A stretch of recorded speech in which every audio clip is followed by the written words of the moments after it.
एक महत्त्वाची बातमी, किशोरी पेडणेकरांनी महापौरांच्या कार्यालयामधील कर्मचाऱ्यांना झापलंय। पेडणेकरांनी झापल्यानंतर महापौर रितू तावडेंचा फोन या ठिकाणी आला, तर रितू तावडे आणि पेडणेकरांमध्ये यावेळी फोनवरून शाब्दिक वादही झाला।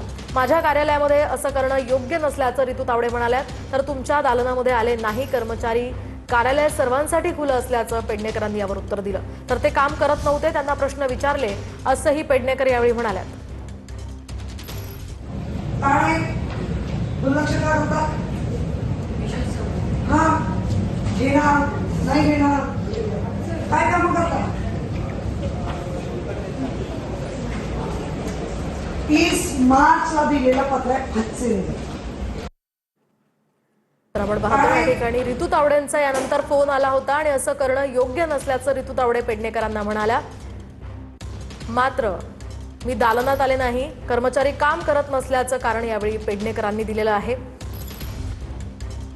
रितू तावडे आणि किशोरी पेडणेकर यांच्यामध्ये यावेळी फोनवरून शाब्दिक वाद सुद्धा झाल्याचं कळतंय। तर आपण हा व्हिडिओ त्या ठिकाणचा पाहतोय।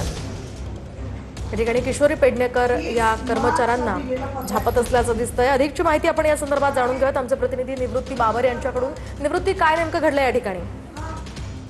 नक्कीच आपण पाहतोय की माजी महापौर आणि विरोधी पक्ष नेत्या किशोरी पेडणेकर ह्या महापौर दालनामध्ये गेल्या होत्या आणि त्यावेळेस त्या ठिकाणी जे कर्मचारी होते त्या कर्मचाऱ्यांना जाब विचारला।